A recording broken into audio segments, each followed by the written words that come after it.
Hello, my absolutely beautiful Capricorn friends, and welcome to your horoscope for 2023. We're this year, Capricorn. Okay, listen, it's been your year. 2022, we came into with Venus retrograde in Capricorn. Now, 2023, we're coming in with Mercury retrograde in Capricorn, but also we've got Mars retrograde in Gemini. So my point here for you is that we are coming into 2023 for you, Capricorn, first of all, in an energy where we're coming in a state of reflection.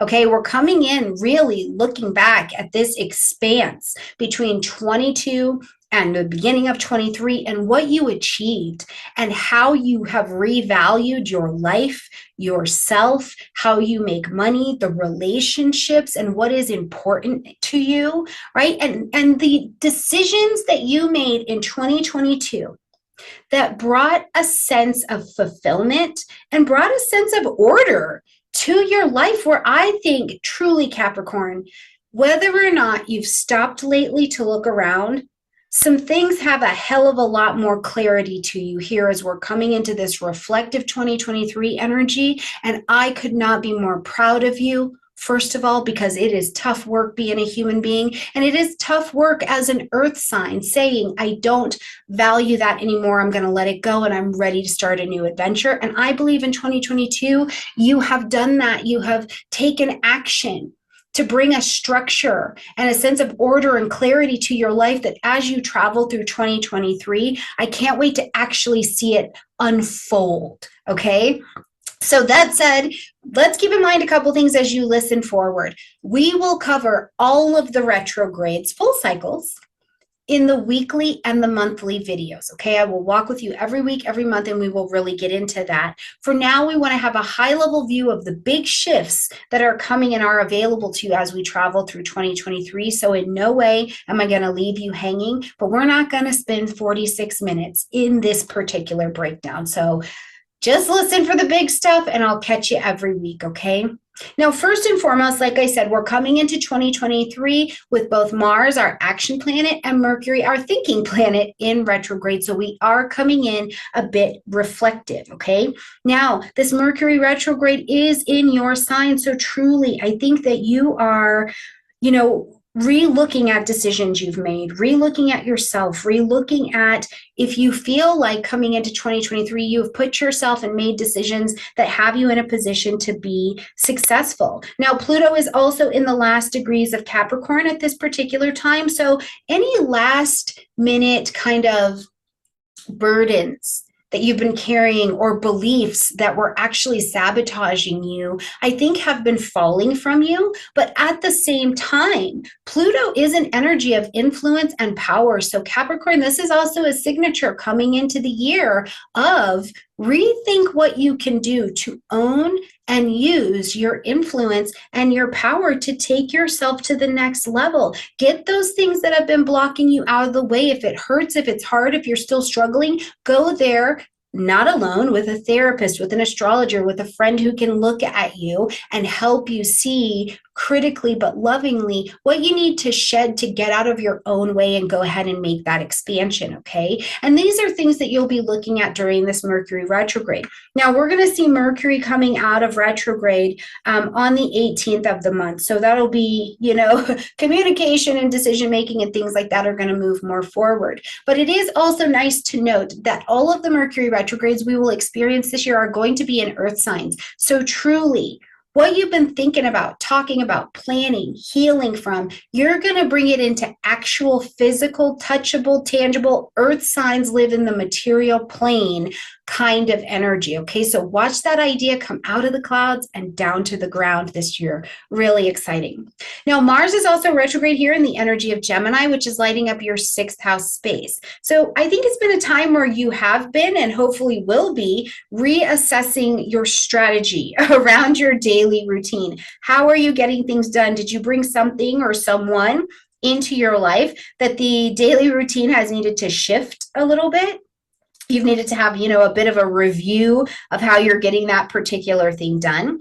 Around your health, your wellness, if you own your own business or you're a freelance person, projects that you've got on the table, have you been needing to reassess those? Now, I really do want to focus in for just a minute, Capricorn, into your physical body, because you are an earth sign. So in the material, touchable, tangible place, is this Mars retrograde about you re-looking at the way you're caring for your health or your nutrition? It can also be, of course, small pets and things like that. But when we're in the space of your physical body, I want you to be mindful of looking at this. And maybe is it time to go over and just get a little blood saliva test done, make sure that everything is on board and in balance? Is it time for you to be aligned with a practitioner that can help you have the physical experience that you would like to be having? So that's something I just want you to kind of keep in mind as we work this sixth house kind of energy, okay? Now, as we get into March, we are going to see Saturn move out of the energy of Aquarius and move into the energy of Pisces. So first of all, Saturn's been working for a few years in this energy of Aquarius, which has really been about your money, your resources, your self-worth, and how you value yourself. But I also think a fair amount of this has had to do with relationship dynamics for you as well. So lots of work has been getting done over here in Aquarius. Now, as Saturn moves on March 7th into this energy of Pisces, joining Neptune over here as well, it's going to light up your third house space, okay? So this becomes a lot about changing, leveling up, and maturing your mind, how you communicate, how you think, who's in your network that is supporting you, who's your community, who's your tribe, what's going on with your siblings. Now, other things that are just very mercurial and can tend to be in that vibration of the third house: transportation, commerce, business, import, export, these kinds of things we can see over there as well. But also the signature here for me is, I wonder for some of you Capricorns, is Saturn's move into Pisces about that you feel like you want to be more connected in your neighborhood? Like you want your spiritual tribe to actually live around you. So let me know in the comment section down below if that's something you're moving towards. But here's the interesting dynamic we're going to work with. Neptune being here in Pisces as well, as Neptune is the dream, it's the vision, it's the psychic sense that something wells up in you from your intuition and you're like, I think I'd like to make this happen. This is ideal in my life, right? Or even honing your psychic sense of your intuition, right? You're like, I'd like to have this, but Neptune's vibration is not tangible. So Saturn being here is going to take that vision, that idea, that intangible vision that you have and make it tangible, because Saturn likes to crystallize and create structure where it's at. So this is a fantastic time for you in your third house to, yes, let networks that don't belong in your life anymore dissolve, because Neptune will dissolve them, but also call in. Do not underestimate the power of going to prayer and meditation for yourself, Capricorn, to say, please let the right network come to me. Please let my communications be something that is not only heard in the ears, but heard with sacred ears and in the hearts of my fellows so that I can do good work, right? You've got that capacity available to you with Saturn traveling here. Now, as we are also here in March on the 23rd, we are going to see Pluto move out of your sign. Been doing lots and lots of work over here. You have been changed. Capricorn, you are changed. Like the 2008 edition that Pluto rolled into of Capricorn does not exist anymore. Instead, I think and I hope and I pray for you that you realize you are so much more powerful, that you are a bit more burden-free than you were in 2008, and you are ready to travel and use your influence in very different ways now. And as Pluto moves from your sign and moves into this energy of Aquarius, this is a transformation.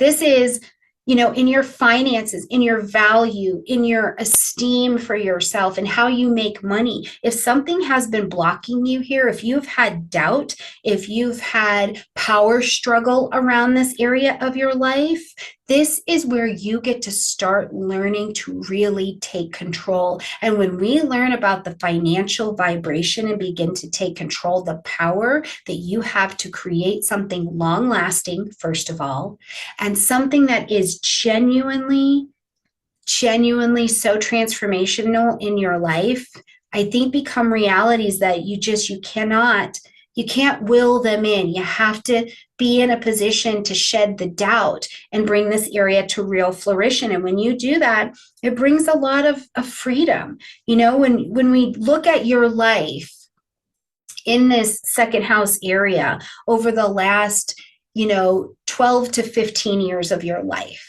what do you want financially? What do you believe about your value? What do you believe about relationships that you are ready to have changed and brought to this level of power in your life? I couldn't be more excited for you. Now, we're not getting the full meal deal of Pluto traveling through Aquarius, okay? Because it's going to sneak on up here into Aquarian energy, and then it's going to retrograde and get back into Capricorn. So truly, when we're doing the end of 2023 and certainly 2024 conversations of Pluto in Aquarius, we're going to talk a lot more about that vibration. But no, you've got an absolute indicator of what is coming right here, okay? Now, when we get to April 20th, we're going to begin our eclipse cycles for the year. We're going to start moving from that Taurus Scorpio axis. We're not done with it yet, but into Aries and Libra.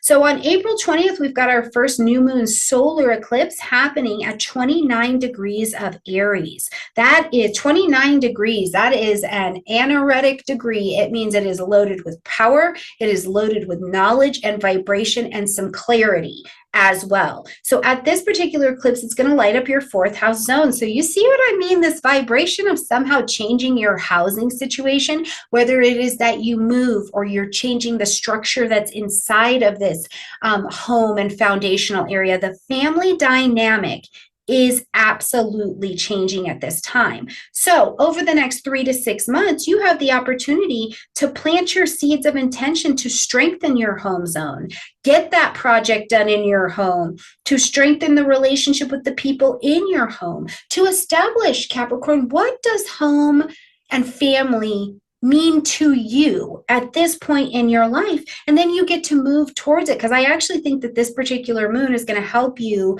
bring some harmony, bring some assertiveness where you need to have certain conversations, and certainly to finish up some projects that have probably been hanging out for a couple minutes, right?